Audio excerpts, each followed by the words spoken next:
तो जितने भी टॉप ट्रिक्स हैं एंड सीक्रेट्स हैं उनकी हम लोग बात बाद में करेंगे। सबसे पहले हम सेलर अकाउंट यहाँ पर देख लेंगे। होम पेज पे मैं आ जाता हूँ और मैं यहाँ पर इसको रीलोड कर लेता हूँ। आप लोगों के लिए मैंने ये 2 बार रीलोड कर दिया है, राइट। अब यहाँ पर आप देखोगे, हम यहाँ पर आ जाते हैं सेल्स में। सबसे पहले तो आप ऊपर देख लो, यहाँ पर ब्रॉन्ज अकाउंट है, सॉरी वुड अकाउंट है, जो कि मैंने आपको थंबनेल में भी आपने देख लिया होगा। ग्रॉस रेवेन्यू की हम बात नहीं करेंगे, ग्रॉस यूनिट सोल्ड की हम लोग यहाँ पर बात करने वाले हैं। तो आप यहाँ पर देखो, रिसेंटली लगभग 2 से 3 महीने पहले ये क्लाइंट हमारे पास आए थे और ऑब्वियसली इनका जो प्रोडक्ट है वो काफ़ी अच्छा है। तो इस पे वर्किंग होने के बाद आप यहाँ पर देखो 14 अक्टूबर को 282 ऑर्डर्स इस पर थे। बट धीरे धीरे धीरे धीरे एक छोटा सा डिप आया यहाँ पर, जहाँ पे 274 ऑर्डर्स हुए। उसके बाद आप देखो लगातार ऑर्डर्स बढ़ते ही गए, 398, 445 तक भी गए, 430, 413, 436 यूनिट ऑर्डर्स यहाँ पर आप चेकआउट कर सकते हैं। और आपको भी पता है भाई, इसको कोई एडिट नहीं कर सकता। यहाँ पर अगर मैं कर्सर रख रहा हूँ तो इसको मैं एडिट नहीं कर सकता, ये ओरिजिनल ही है, ठीक है। इसके बाद अब दूसरा क्वेश्चन है कि एड्स का, कि क्या ये बिना एड्स का हुआ है या एड्स के साथ हुआ है। तो एड्स पैनल पर मैं यहाँ पर क्लिक कर लूंगा अपना। मैं यहाँ पर एक सेकेंड, हाँ इसको थोड़ा मैं ऊपर रख लेता हूँ ताकि आपको क्लियर विजिबल हो। और मैं यहाँ पर कस्टम डेट में फिल्टर लगा लूंगा, अक्टूबर का ही मैं लगाऊंगा क्योंकि हम अक्टूबर का ही हमने अभी डेटा देखा है लेटेस्ट। तो अक्टूबर में आप देखो इन टोटल यहाँ पर 6,500 रुपये का एड स्पेंड हुआ है। सिर्फ उन्हीं प्रोडक्ट्स में यहाँ पर एड चला रखा है जिसपे आरओआई वगैरह अच्छा रहा है। 11 का आरओआई काफ़ी अच्छा है। तो सेलेक्टेड प्रोडक्ट्स पर ही एडवर्टीजमेंट चलाया जाता है क्योंकि वो ऑब्वियसली आपका नुकसान है जितना आप एड्स में ज़्यादा पैसा फूकोगे। इसके अलावा अब बात करेंगे रिटर्न्स की और इस चीज की कि कितना पर प्रोडक्ट रेट क्या है, क्या ये 50-100 रुपए वाला प्रोडक्ट तो नहीं है। तो उसके लिए हम आ जाएंगे यहाँ पे सीधे ग्रोथ में हम आ पाएंगे परफॉर्मेंस ओवरव्यू में, इस पे हम आ जाएंगे नेट सेल्स में और यहाँ पर हम लगा लेंगे अक्टूबर का फिल्टर। ग्रॉस सेल्स हम नहीं देखेंगे क्योंकि हमें ग्रॉस सेल से मतलब नहीं है, नेट सेल्स से हमेशा मतलब रहता है। तो यहाँ पर आप देखो नेट सेल्स आप सबसे पहले चेकआउट करो कितना है। नेट सेल्स है 5,320 यूनिट के आसपास और टोटल सेल्स हुई है लगभग 29,88,000, मतलब लगभग 30 लाख की। तो अगर मोटा मोटा हम लोग यहाँ पर कैलकुलेट करें, मैं एक बार इसको कैलकुलेट करके आपको बता देता हूँ कि कितना ये हो रहा है। तो लगभग 5,320 यूनिट्स हैं एंड 30 लाख का बिजनेस हुआ है। तो 30 लाख हम यहाँ पर लिख लेंगे सबसे पहले, 30 लाख डिवाइड बाई कितने ऑर्डर्स हैं हमारे, लगभग 5,320, 320। तो यहाँ पर यूनिट पे आप देखो पर यूनिट कॉस्ट कितनी है, 563 रुपए की पर यूनिट कॉस्ट है। तो ऐसा नहीं है कि बहुत सस्ता प्रोडक्ट है, हर प्रोडक्ट का कॉस्ट ऑन एन एवरेज यहाँ पर 563 रुपए है, जो कि एक बहुत अच्छा टिकट साइज होता है प्रॉफिटेबल बनने के लिए। तो ये चीज आप सबसे पहले यहाँ पर समझ गए होंगे। दूसरा हम देखेंगे रिटर्न्स। अब रिटर्न्स भी देखने जरूरी है भाई, रिटर्न्स कितने आ रहे हैं। तो टोटल रिटर्न्स आप देखेंगे 1,880 यूनिट आउट ऑफ, अब नेट सेल्स में से नहीं देखेंगे, इसमें से देखेंगे सेल्स आफ्टर कैंसिलेशन के बाद कितनी सेल्स हुई है।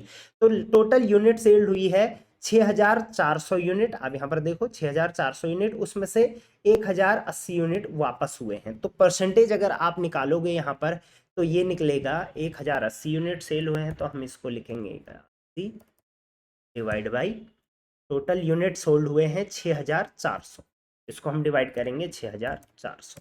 तो यहाँ पर रिटर्न परसेंटेज भी आप चेकआउट कर सकते हो, पूरे मंथ का जो रहा है वो सिर्फ 16% रहा है। ऑब्वियसली मैं ये नहीं बोलूँगा ये बहुत कम है, बट फैशन कैटेगरी है इस वजह से 15, 16, 17 जो रहता है वो मैक्सिमम रहता है। अगर आपका 17 से ऊपर जा रहा है फैशन एंड लाइफस्टाइल कैटेगरी में तो थोड़ा डिफिकल्ट हो सकता है, बट 17 से नीचे ही आपको इसको रखना पड़ेगा। और अगर आप और 20 से ऊपर जा रहे हैं तब तो भाई आप तुरंत चेकआउट करो कि कहीं पे दिक्कत तो नहीं आ रही है।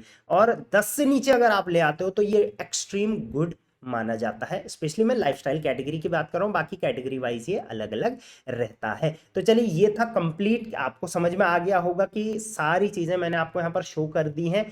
अब चलिए बात करते हैं मेन पॉइंट। तो ये अकाउंट देखने के बाद सबसे पहले जो आपके मन में सवाल आया होगा वो ये आया होगा कि वुड टियर में जहां पर कि सिल्वर और गोल्ड ब्रॉन्ज में इतने ऑर्डर्स नहीं आते, वुड टियर में इतने ऑर्डर्स कैसे आ गए। और दूसरा कि अगर इतने ही ऑर्डर्स आ रहे हैं तो ये सेलर वुड में ही क्यों है। आया नहीं आया आप सच बताना, ठीक है। तो पहला सवाल, ये जो मैंने आपको अकाउंट दिखाया, इनको दिखाने के बाद आपके मन में क्या आया मुझे फटाफट आप कमेंट कर दो। तो चलिए आज की वीडियो में हम ब्रेक डाउन करेंगे कि इस अकाउंट पे ऐसा क्या वर्किंग हो रहा है, या ऐसा क्या है कि जिस वजह से इस पे इतने ऑर्डर्स जो हैं वो डेली बेसिस पे आ रहे हैं। 10 पॉइंट्स मैं आपको बताऊंगा, ये 10 पॉइंट्स को आपने यूज करना है अपने अकाउंट पे भी, एंड बिलीव मी आप भी इजीली किसी भी टीयर में हो आप ऑर्डर्स अपने बढ़ा सकते हो। तो फटाफट मेरे को बताओ कि आप किस टीयर में हो। चलिए, welcome to Rishi commerce, I am Rishi. फटाफट 10 पॉइंट्स में आप लोगों के लिए ब्रेक डाउन करता हूं। वीडियो में लास्ट तक बने रहना, क्योंकि लास्ट के 2 पॉइंट जो है वो बहुत यूनिक होने वाले हैं। प्लस मैं आपको लास्ट में बताऊंगा कि ये सेलर जो है अभी तक वुड टीयर में ही क्यों है। तो चलिए पहला ट्रिक मैं आपको बताता हूं। So first trick is top selling categories seasonal selection. तो मैंने नोट डाउन करके रखे हुए हैं। सेलर जो सेल करते हैं वो टॉप सेलिंग कैटेगरी में करते हैं। आपको भी पता है फ्लिपकार्ट में कुछ कैटेगरी जैसे होम एंड डेकोर हो गया, या इलेक्ट्रॉनिक्स हो गया, या फैशन हो गया, इनमें ये है टॉप सेलिंग कैटेगरीज। तो सेलर जो है वो एक टॉप सेलिंग कैटेगरी में डील कर रहे हैं। दूसरा, सीजनल सिलेक्शंस ये लाते हैं। सीजनल सिलेक्शन का मतलब है सीजन के हिसाब से अपनी लाइन को जो है, क्लोथिंग लाइन हो गई या फिर प्रोडक्ट लाइन, उनको चेंज करते हैं। तो अभी जैसे फेस्टिव सीजन चल रहा है, तो इस टाइम पे जैसे electronics item, gifting item, clothing item, wedding season है, ये काफी ज्यादा चल रहे हैं, और इसी वजह से जो सेल होती है वो काफी तेजी से ग्रो होती है।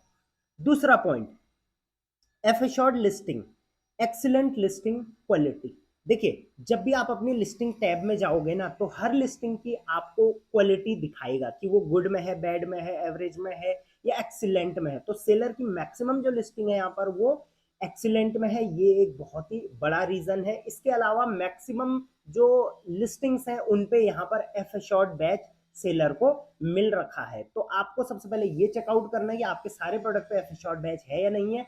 इससे कस्टमर को जो रहता है वो काफी ज्यादा श्योरिटी रहती है। प्लस फ्लिपकार्ट भी आपके प्रोडक्ट को काफी अच्छा बूस्ट विजिबिलिटी में देता है।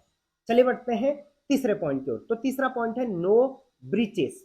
देखिए, सिर्फ प्रोडक्ट ही अच्छा करना जरूरी नहीं है, आपको अपनी जो सर्विस आप दे रहे हो कस्टमर को वो भी अच्छी होनी चाहिए।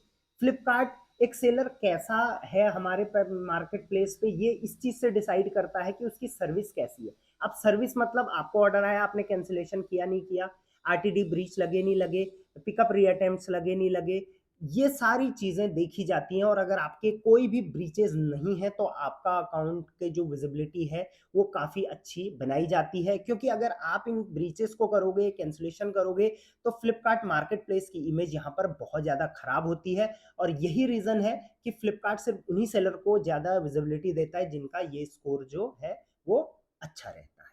चलिए बढ़ते हैं आगे पॉइंट में, वो है नंबर 4, दैट इज प्रमोशन। अब प्रमोशन की जो स्ट्रेटेजी है वो मुझे बहुत सारे सेलर पूछते हैं, तो मैं आपको बता देता हूं। जब भी कोई भी सेल आ रही है, आप उसमें प्रमोशन में अपने प्रोडक्ट्स को डालें। कुछ प्रोडक्ट जिनमें अच्छी सेल आ रही है उनको 5% में डालें, कुछ प्रोडक्ट उनको 10% में डालें जिन पे सेल नहीं है। इसके अलावा कुछ और एक्स्ट्रा ऑफर जैसे कि सुपर पॉइंट है, सुपर कॉइन, वो आप जरूर लगा के रखें।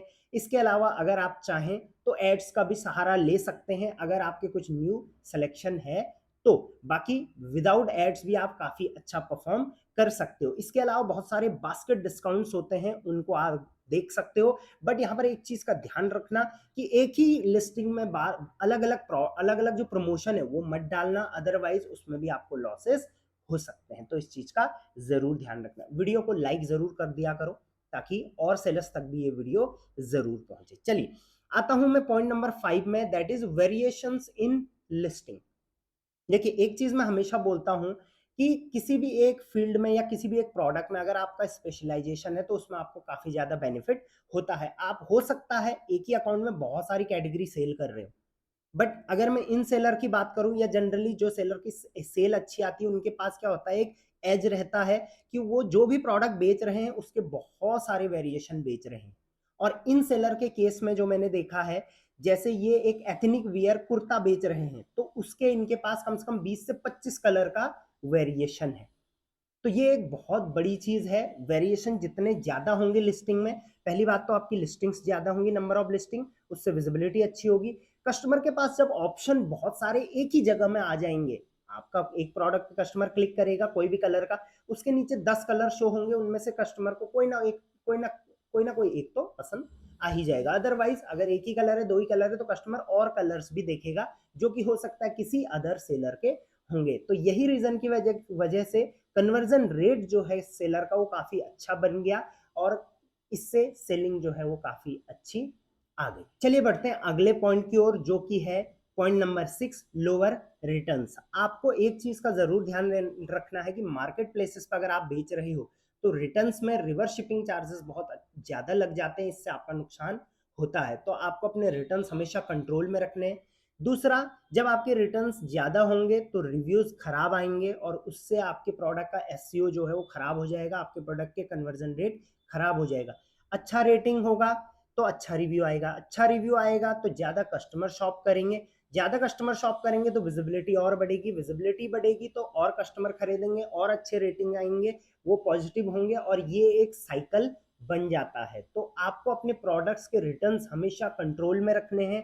इन केस अगर आपके प्रोडक्ट का रिटर्न परसेंटेज 20 से ऊपर जाता है तो ये एक बहुत डेंजर साइन है। आपको अभी के अभी अपने रिटर्न परसेंटेज चेक करने हैं और मुझे कमेंट में आप बता सकते हैं। अगर आपके रिटर्न परसेंटेज ज्यादा है तो डेफिनेटली आपको अपना अकाउंट चेक कराने की जरूरत है। मेरी टीम्स के नंबर दे रखे हैं, फ्लिपकार्ट, अमेजॉन, मीशो, तीनों पे आप मेरी टीम्स को कांटेक्ट कर सकते हैं और अपना account free of cost check करा के उसमें क्या काम करना है उसके बारे में पूछ सकते हैं। बाकी अगर सर्विसेज की बात करें तो अभी दिवाली ऑफर्स चल रहे हैं, आप जाके टीम को कांटेक्ट मेरी कर सकते हैं। चलिए पॉइंट नंबर 7 पे आ जाते हैं, दैट इज सेलर स्कोर। देखिए आपका जो सेलर स्कोर बनता है ना, वो बनता है product rating, returns and DDMM score. That is आपने डैमेज कितना भेजा है, आपका डिफेक्टिव आइटम, मिसिंग आइटम और मिसशिपमेंट आइटम कितना गया है। तो इन सबको देखने के बाद एक सेलर स्कोर बनता है। सेलर स्कोर कस्टमर को भी दिखता है, वहां से कन्वर्जन रेट अच्छा होगा अगर अच्छा सेलर स्कोर है तो, प्लस फ्लिपकार्ट भी उससे आपका जो है परफॉर्मेंस जज करता है। तो आपका सेलर स्कोर जो है वो अबव 4 होना चाहिए, 4 से ऊपर होना चाहिए तो ग्रीन में रहेगा और इससे आपके प्रोडक्ट एंड सेलर पोर्टल की विजिबिलिटी काफी अच्छी बन जाएगी। आप अपना फटाफट चेक करिए कि सेलर स्कोर क्या चल रहा है। चलिए बढ़ते हैं पॉइंट नंबर 8 की तरफ, जो है ऑप्टिमाइज्ड लिस्टिंग्स।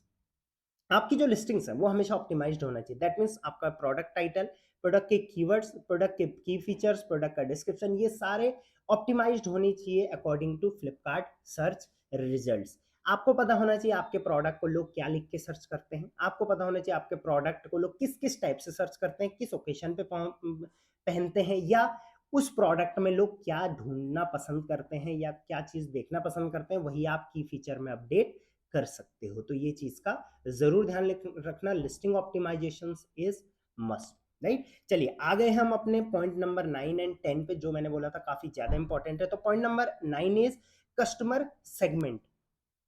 कस्टमर सेगमेंट का मतलब है आपके प्रोडक्ट पे जो कस्टमर आ रहे हैं वो कैसे हैं। आप ये कहाँ चेक कर सकते हैं, आप अपने ग्रोथ में जो नेक्स्ट सेलर नेक्स्ट इनसाइट है उसमें जाएंगे तो एक कस्टमर सेगमेंट का ऑप्शन होगा। वहां पर आपको चेक करना है कि आपका जो रिपीट कस्टमर रेट है वो हाई होना चाहिए कंपेयर टू वर्टिकल लीडर। तो वहां पे आपके वर्टिकल में जो लीडर है उनसे कंपेयर किया जाता है, तो ये अच्छा होना चाहिए। Repeat customer percentage plus plus customer rate, जो एक प्लस कस्टमर रेट होगा वो ज्यादा होना चाहिए। मतलब प्लस कस्टमर मतलब प्लस कस्टमर आपके प्रोडक्ट पे कितने आए। इसके अलावा टोटल कस्टमर रेट जो है वो वर्टिकल लीडर से के कंपैरेटिवली अच्छा होना चाहिए। ये 3 क्राइटेरिया अगर आपके सही हैं तो इससे भी आपके अकाउंट की विजिबिलिटी, चाहे कोई भी टीयर में हो आप, विजिबिलिटी काफी अच्छी बन जाती है। चलिए आ जाते हैं हम पॉइंट नंबर 10, जो कि फाइनल पॉइंट है, वो है सिलेक्शन स्कोर। आपका सिलेक्शन स्कोर कितना है, आप ये कहाँ चेक कर सकते हैं। तो फटाफट आप चले जाएंगे अपने जहां पर आपका टीयर लिखा हुआ होता है सेलर पोर्टल पे, वुड सिल्वर जो भी है उस पर क्लिक करेंगे। सबसे लास्ट में जहां पर कस्टमर एक्सपीरियंस है वहां पर आपको एक सिलेक्शन स्कोर दिखेगा। सिलेक्शन स्कोर कैसे बनता है, आपके जितने भी प्रोडक्ट आपने लिस्ट कर रखे हैं, जो लाइव हैं, एक्टिव हैं, जिनमें स्टॉक, जिनमें जो अभी एक्टिवली शो कर रहे हैं, उनमें से कितने स्टॉक में है, तो इससे आपका बनेगा in stock percentage, plus new product आप कितनी जल्दी जल्दी लिस्ट करते हो किस किस वर्टिकल में। तो इन दोनों को देखते हुए आपका एक सिलेक्शन स्कोर बनता है। मैं फॉर्मूला में नहीं जाऊंगा, जस्ट बताऊंगा सेलर सिलेक्शन स्कोर। तो सेलर जिनका मैंने अभी दिखाया, इनका सिलेक्शन स्कोर आउट ऑफ 15 14.66 था। आप फटाफट चेकआउट करो आपका 15 में से कितना सिलेक्शन स्कोर चल रहा है। और ये दो लास्ट के जो रीजन थे इनकी वजह से भी काफ़ी अच्छी account visibility and plus sales आपकी बनती है। तो चलिए हम आ गए हैं अब वीडियो के एंड में। आई होप वीडियो पसंद भी आपको आई होगी और ये चीज़ें आप यूज़ भी करोगे। मुझे आप अगला टॉपिक ज़रूर सजेस्ट करिए ताकि मैं वीडियो बनाते रहूं। चलिए, जैसे मैंने शुरू में बोला था कि मैं बताऊंगा ये सेलर अभी भी वुड में क्यों है। तो कारण देखिए, जब भी आपको किसी टीयर में जाना होता है तो 3 क्राइटेरिया होती है। पहला, सेल अच्छी होनी चाहिए। दूसरा, आपका सर्विस स्कोर अच्छा होना चाहिए।